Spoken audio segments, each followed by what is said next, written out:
කතරගම දෙවියෝ කියන්නේ බොහොම බලවත් මන්ත්‍ර බලයක් තියෙන දෙවි කෙනෙක්. ඒ දෙවියෝ විසින් ගින්නක් එවලා තියෙනවා පොළොව යටින්. අසුරයව පිච්චෙන්නේ. ඒ පුච්චපු අලු තමයි.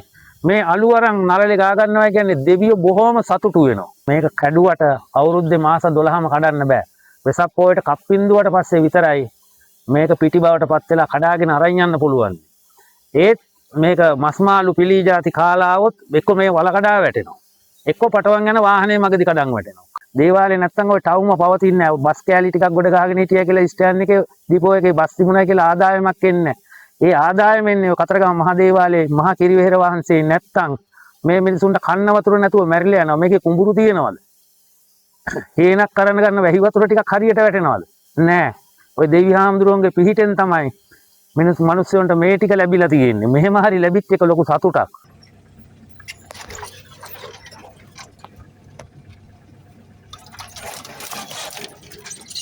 මේ කතරගම දේව අඩවියයි. මේ මහා පාන්දරෙන් අපි අද මේ යන්නේ ඒ දේව අඩවියේ සැඟවුණු අපූරු කතාවක් සොයාගෙනයි.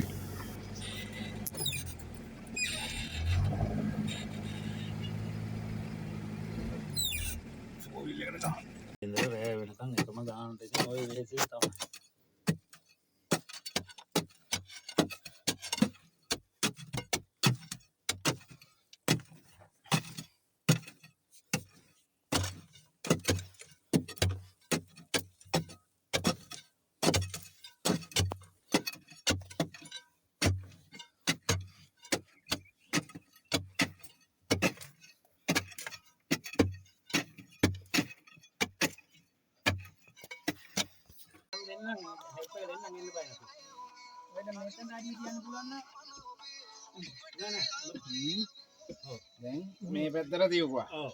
ඊට පස්සේ මේක මෙතන තියන්න. ඊළඟ කකුල මේකට තියන්න. හරි.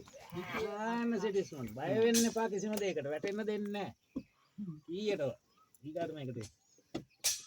අපි යන්නේ කතරගම දෙවියන්ගේ බොහොම පූජනීය වස්තුවක් හොයාගෙන. එහෙම නැත්නම් තින්නෝරු කණින විදිය බලන්න තමයි යන්නේ. ඉතින් මේක ටිකක් ලේසි පාසු කටයුත්තක් නෙවෙයි. අපි ගිහිල්ලාම බලමු මේක ඇතුලේ දෝනාව වගේ හාරගෙන කට්ටිය ඇතුලේ වැඩ. අපි ඒ වෙනුවෙන් තමයි අද ආවේ කතරගමට.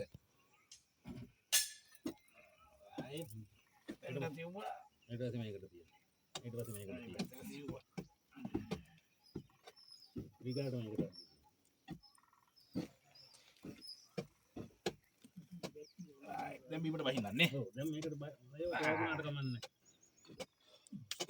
ඕවට අපිට ප්‍රමාව දෙනවා දෙවියන්. ඔන්න කරගෙන යන ක්‍රමය. දැන් මේ පැත්තට යන්න ගිහිල්ලා මේගොල්ලෝ මේ ගලක් අහුවෙලා ගල ගෙනල්ලා මේ පැත්තෙන් තියලා තියෙනවා. ඔය පැත්තේ යන්න පුළුවන් තරම් දුර ගිහිල්ලා ඉවරලා ඊට පස්සේ ආපහු මේ ගල ගෙනිල්ලා එහි දානවා. මොකුත් නැතුව නිකන් යන්නේ. ඔව් කියන්නේ නේ. කිසිම මුක්කුවක් ලියක් මොකුත් කන්නේ. ඉතින් අපි පොළොව මට්ටමේ ඉඳලා අඩි 15ක් විතර යට තමයි දැන් මේ ඉන්නේ. ඉතින් වෙදමාම තමයි අපිට මේ මග පෙන්වන්න හැටියට කටයුතු කරන්නේ. අපි මේ දෝනාව වගේම තවත් එකකට අපි යනවා. තියෙනවනේ. ඔව් තව එකක් තියෙනවා. ඔව්. එහාට වෙන තව හැමතැනම තියෙනවා. තවත් දෙකක් තුනක්ම තියෙනවා. ඒවා කට්ටිය දැන වැස්ස නිසා. වැස්ස නිසා. මේ වැස්සට බයට ආවේ නැහැ කට්ටිය. එන්නේ මේ දින 45 පස්සේ මෙන්න මේ විදිහටද මේ වෙන්නේ? ඔව් මේ කරුව මෙතන තියෙන මෙතන කළු පාට වෙලා. ඔව් මේවා තමයි වෙන්නේ. මෙහෙම වෙනවා. මේව ගන්න බෑ ඊට පස්සේ නේ. ගන්න. අරන් වැඩක් නැහැ. එතකොට කොහොමද මේක ගන්න පුළුවන් කාලේ කොයි වගේද? කාලේ වෙසක් පොයට කප්පින් දෙනවනේ. කප්පින්දුවට පස්සේ ඒ කප් හිටවල දවසකට පස්සේ ආවම හරි. එතන ඉඳලා දිය කපන පෙරහැර එන කාම මේක පුළුවන්. ඔව්. ඒ දැන් මේ ගන්න ටික මේ කතරගම් පෙරහැරේ ඔය දිය කපන පෙරහැර එනකන් ඔය තව 4-5 දෙනෙක් ඇවිල්ලා වැඩ කරනවා. ඒ ලංකාව ඇතුලේ තවත් තියෙනවා දේවාල ගණනාවක්. ත්‍රිකුණාමලේ එහෙම ඔය පැත්තේ තියෙනවා. ඒ තියෙන දේවාල වල පූජකවරු ඇවිල්ලා මේක ගෙනියන්නම එනවා. සමහර කට්ටිය එනවා දැන් ඔය කරපාදේ පයින් එන එක. පාද යාත්‍රාව. ඒකෙත් එනවා. ඒ ඇවිල්ලත් ආව ගමන් මේවා තමයි අපෙන් හොයන්නේ ඇවිල්ලා. කොයි මේ සැරේ කොහෙද තියෙන්නේ කවදාද තියෙන්නේ ඔක්කොම විස්තර ගන්නේ ඇවිල්ලා අපෙන් තමයි අහගෙන යනවා. අපි වෙදමාමත් එක්ක යමු තවත් තැනක් බලන්න.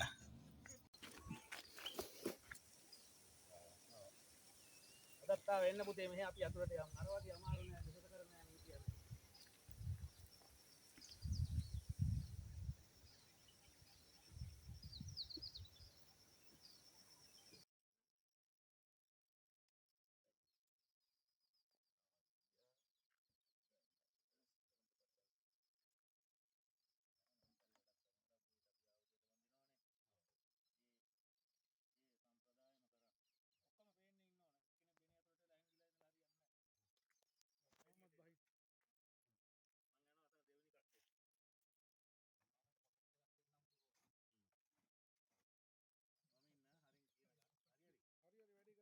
කරගෙන යන්න.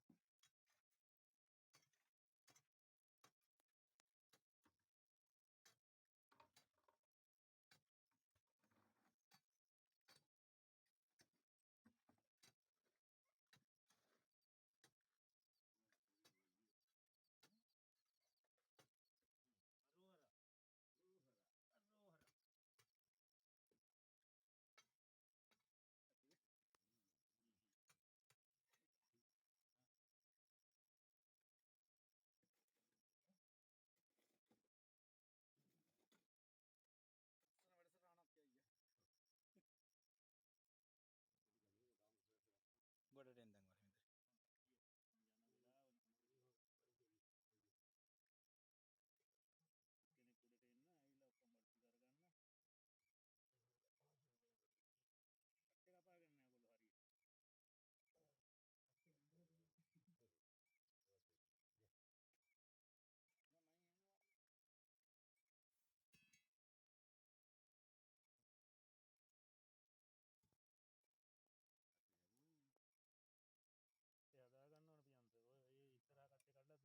දැන් වරෙන්.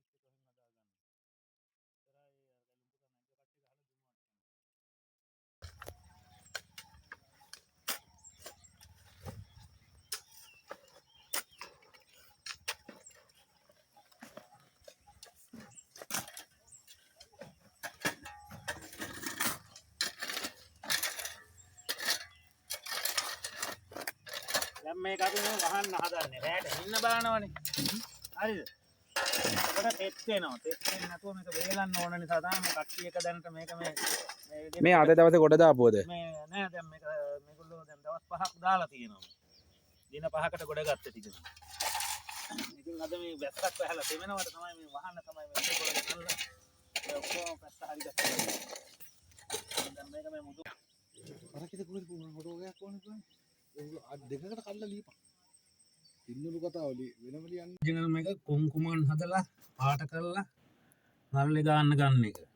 මේකේ කොතනකවත් වැලි කැටයක් වත් නැහැ. මේ වගේ හොඳම සිවුම් පිටි මේ පේනවනේ. මේ පාම් පිටිවත් මෙච්චර කිරි පිටි එකක් වගේ. කිරි පිටි හා සමානයි. මේ දිය කෙරුවොත් ඒ වගේම වෙනවා. මේකට අර සාමිවරු දානවා මේකට පාට එකක් හදනවා. මේ පාට එක හදලා තමයි අර පාටින් පාට තියන්නේ. මේ අපි ඉන්නේ කතරගම කොච්චිපතානේ පැණිවදේ සියඹල ගහ තියෙන තැන. එතන තමයි මේ තින්නෝරු වල තියෙන්නේ. මේවා මැනලා කතරගම දෙයියන්ගේ දේවාලයට මැනලා අයින් කරලා තියෙනවා. ඒ කාලේ හිටපු නිලමේවරු අයින් කරලා මේක සන්නස් පත්‍රයකට ඇතුල් කරලා තියෙනවා. මේ සන්නස් පත්‍රයට ඇතුල් කරලා තියෙන එක තමයි එක මිනිස්සු විසින් මේවා අල්ලගෙන විකුණලා කෑලි කෑලි වලට කඩ කඩ විකුණලා ඒ වාගේ දැන් ඇවිල්ලා මිනිස්සු පදිංචි වෙලා වැසිකිලි වලවල් හදාගෙන තට්ටු දෙකට තුනට ගෙවල් හදනවා. ඒතකොට දේවාලේ ඔප්පුවක් තියෙන ඉඩමක මේ වගේ ගෙවල් හදනකම් කවුරුවක්වත් නැහැ මේ ගැන කතා කරන කෙනෙක්. කිසිම කෙනෙක් නැහැ නිලධාරියෙක් හරියකට තාම ඉදිරිපත් වෙලා නැහැ. දේවාලයටත් දැනුම් දුන්නම දේවාලෙනුත් ඇවිල්ලා බලලා එලා ඒගොල්ලෝගේ ඔප්පුව පෙන්නලා අර කට්ටියන්ට කිව්වා ඔයගොල්ලෝ මේ වැඩේ නවත්තන්නේ කියලා කිව්වා. නමුත් ඒගොල්ලෝ නවත්තන්නේ නැහැ. ඒගොල්ලෝ ඇඟේ හයියට අර කරනවා අතර. දැන් ඒකෙත් මේ මහත්තයලා ෆොටෝ ගත්තානේ එතන. ඒ සියල්ලම කරන්නේ මුදල් මත කරන මිනිස්සුන්ගේ නිලධාරීන්ගේ තියෙන නිලධාරීන්ගේ වාදයක් මුදල් මත යන වාදයක් තියෙන්නේ. නැත්තම් මෙතෙන්ට ෆොරස්ට් එකෙන් ගෙන්නන්න ෆොරස්ට් එකට මේක කිසිසේත් අයිතියක් නැහැ. ෆොරස්ට් එකෙන් ගෙන්නලා අර පියන්ත පුතා අරන් යන්න ගියා. ඊට පස්සේ මම දේවාලේ අර මැනලා දාපු මායින්ගල් පෙන්නලා ඒ සීමාව පෙන්නලා ඒ සීමාව ඇතුලේ මේ වැඩ කරන්න කියලා ඒගොල්ලොන්ට තහවුරු කරාට පස්සේ තමයි ඒගොල්ලෝ මේගොල්ලොන්ට නඩුවක් නොදා ඇතැරලා යන්නේ. නැත්නම් නඩුවකුත් දාන්න හැදුවා මේක. මේක පාරම්පරිකයි. මේ තින්නෝරු කියන්නේ කතරගම දෙයියන්ගේ පූජාවේදී සතුටු කරන්න මිනිස්සයාට දෙන දෙයක් නෙවෙයි.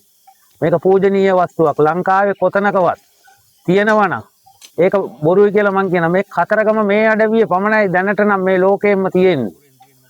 මේ ලෝකේ පුරාවටම හැමතැනම නැහැ. කිසිම රටකින් ගේන්නත් නැහැ. කතරගම මේ කොච්චිපතානේ කියන මේ පරිසරය තුල තමයි මේක තියෙන්නේ. මේ වපසරිය තුල තමයි මේ අක්කර 80ක් මැනලා තියෙනවා. අක්කර 80න් අක්කර 50කට බලපත්‍රයක් තියෙනවා. ඔප්පුවක් හදලා තියෙනවා මහ දේවාලෙට. ඒ හදලා තියෙන ඔප්පුවෙනුත් ඇතුලේ තමයි මේ මිනිස්සු ඇවිල්ලා මේ විදිහට මේ ගෙවල් හදලා තියෙනවා. පේනෝනේ මහත්තයලාට පේනෝනේ මේ ලොකු ගෙවල් හදලා තියෙනවා. එතකොට මේකේ පුරාවස්තු තියෙන ඒවා තියෙනවා. පුරාවස්තු තියෙන ඒවා ගෙවල් ඇතුළට දාලා ගෙවල් හදාගෙන තියෙනවා. ඉතින් ඒවා බලන්න පුරා විද්‍යාවකින් එන්නේවත් නැහැ. ඔව්. අපි අර කැට ටික කැට ටිකක් මෙහෙන් තියලා ගියා ඇති ඒක පොළොව තියලා ගිහින් තියෙනවා ඇති මේ කැට එකට එක දෙක දෙක හතර